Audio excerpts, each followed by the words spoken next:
Senhoras e senhores deputados, muito obrigado, presidente. Eu trago aqui hoje para deixar mais uma vez esclarecido para todos que eu entrei com uma representação criminal contra o ator Zé de Abreu, tá? Foi protocolada na PGR com a Procuradora-Geral da República, Raquel Dodge, tá? Para que tome as providências na esfera criminal. Quando em solo brasileiro, no aeroporto internacional, ele então não reconheceu e não reconhece nosso presidente Jair Bolsonaro. Não admito isso, e entre outras coisas que foram faladas, comprovadas em vídeos, fotos e etc. Esse ator cria uma situação de charlatanismo e que, com toda certeza, nós iremos recorrer pedindo providências na esfera criminal. Então está aqui a representação contra o Zé de Abreu. Muito obrigado. Peço que coloque a minha fala na hora do Brasil. Obrigado.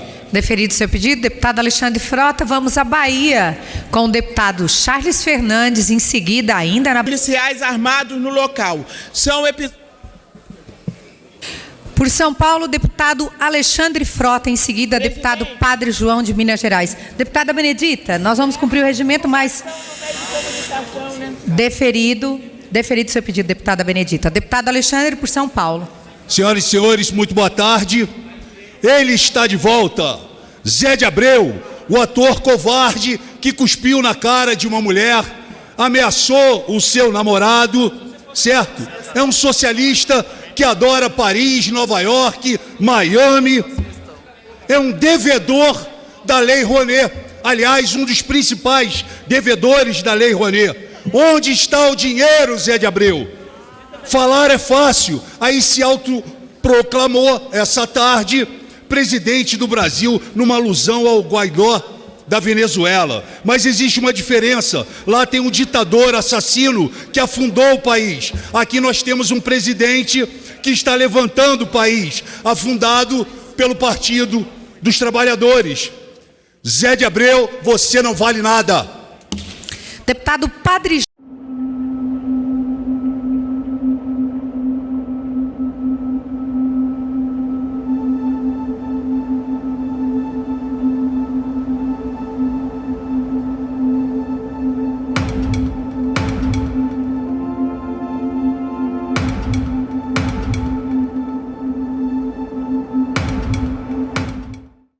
E ele chegando da viagem, chegando da Grécia, ele é um socialista que gosta de viajar, né? Ele não vai para Cuba, ele não vai para Venezuela, ele vai para Nova York, Paris, Grécia, enfim. O Zé de Abreu, que vocês lembram, é um ator consagrado da TV Globo. Há pouco mais de um ano, ele cuspiu por 2 vezes na cara de uma mulher que estava dentro do restaurante, jantando com o seu namorado. Partiu para agredir o rapaz também, foi retirado à força, estava bêbado, foi aquele escândalo todo que vocês viram, e ele depois ainda confessou e relatou que ele estaria pronto para qualquer coisa e para fazer de novo.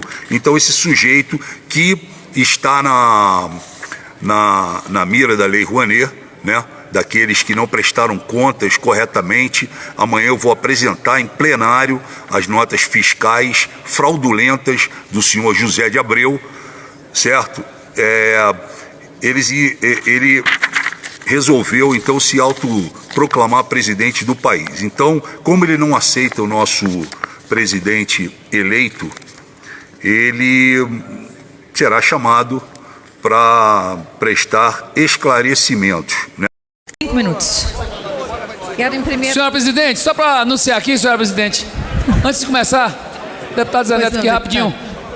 Só para dizer que eu votei com o partido na votação anterior. Deputada Bia Kiss, você tem 5 minutos pelo bloco. Em primeiro lugar, gostaria de me dirigir à presidente da mesa, aos colegas, agora na qualidade de vice-líder do governo no Congresso. Quero agradecer a confiança do nosso presidente Jair Bolsonaro, da nossa líder Joyce, e dizer que farei o possível, o melhor de mim, para ajudar o governo nessa missão tão honrosa. Cidadãos brasileiros, caros colegas parlamentares, considero muito importante falarmos sobre o contexto político do Brasil de hoje, de onde viemos e para onde caminhamos. Viemos de uma luta muito grande. O Brasil despertou de uma profunda apatia política, graças à conscientização do povo brasileiro, em especial quanto à existência de uma entidade chamada Foro de São Paulo. Com isso, percebemos que temos muito a combater além da corrupção. É claro que a corrupção deve ser combatida dia e noite e devemos nos unir nessa luta, independente de ideologias. Porém, é muito importante dizermos que a corrupção é também um meio para se atingir um fim. E este fim é o fim proposto e perseguido pelo Foro de São Paulo. Com a retirada de Dilma do Palácio do Planalto, nós não nos demos por satisfeitos, porque sabíamos que a nossa missão era muito maior. Sabíamos que vivíamos num contexto em que a esquerda estava levando o Brasil para o caos, o que é feito não só no Brasil, na América Latina, mas na esquerda internacional.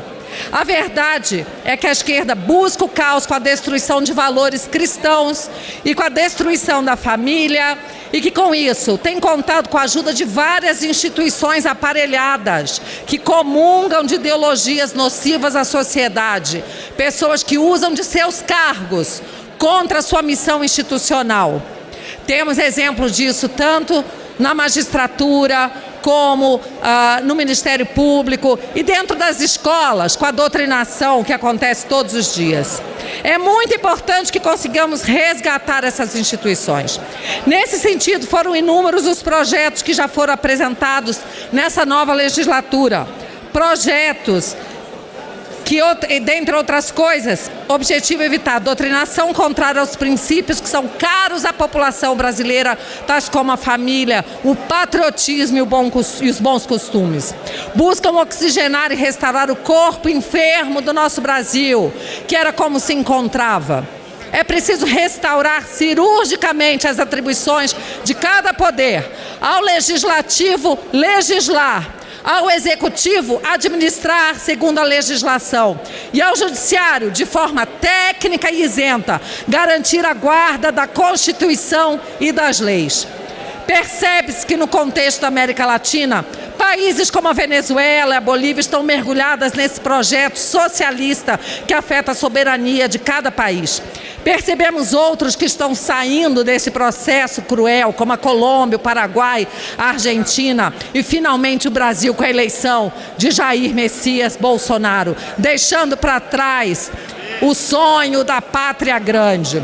Então, estamos aqui alinhados com o nosso presidente Bolsonaro, eu e muitos parlamentares, para lutarmos pela restauração e a manutenção da independência e da democracia em nosso país.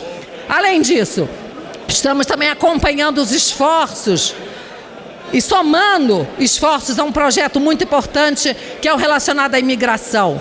Hoje nós vemos o Brasil já sofrendo com essa política de fronteiras abertas, das fronteiras sem responsabilidade. Vemos nossos irmãos da Venezuela adentrando o território nacional de forma sem controle. O governo atual já começa a fazer um controle dessa situação. Claro, nós somos solidários com nossos irmãos venezuelanos, mas ao mesmo tempo temos que cuidar da nossa segurança interna. Uma das funções principais do Estado é a segurança das fronteiras, e a outra tão importante é a segurança interna. Quanto à segurança pública, temos o projeto do ministro Sérgio Moro com 3 focos. O primeiro, o foco nos crimes contra corrupção. O segundo, grupos de crime organizado. E o terceiro, crimes violentos, homicídios, etc. O projeto do ministro Moro não engloba tudo que tem que ser alterado na legislação, mas é um bom começo. Antecipo nesse sentido a necessidade de alterar em sequência a lei de execuções penais, as audiências de custódia e outros instrumentos incompatíveis com o projeto. Deputada Bia Kicis, para concluir. 1 minuto. Dispensa comentário a relevância da questão da reforma da Previdência. O Brasil não pode esperar. Estamos a caminho do precipício, estávamos a caminho. Agora, com o projeto do governo de Bolsonaro, com o ministro Paulo Guedes, temos a chance de reconstruir esse país para que os mais pobres sejam finalmente cuidados pelo Estado. E aqueles que podem ainda oferecer um pouco mais de sacrifício, assim o façam, pelo bem desse país. Temos um projeto que cuida agora dos mais pobres e desvalidos. Para encerrar, é preciso estancar a sangria, é preciso reformar a Previdência e vamos todos juntos construir um Brasil melhor para todos os brasileiros. Muito obrigada. Deputado... Eu queria apenas pedir que fosse considerado o meu voto como voto PSDB. Vitor Lippe votou como PSDB. Muito obrigado.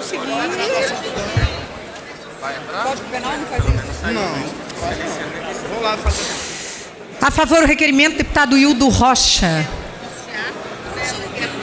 Esse requerimento que os deputados apreciam agora é para votar artigo por artigo o projeto de lei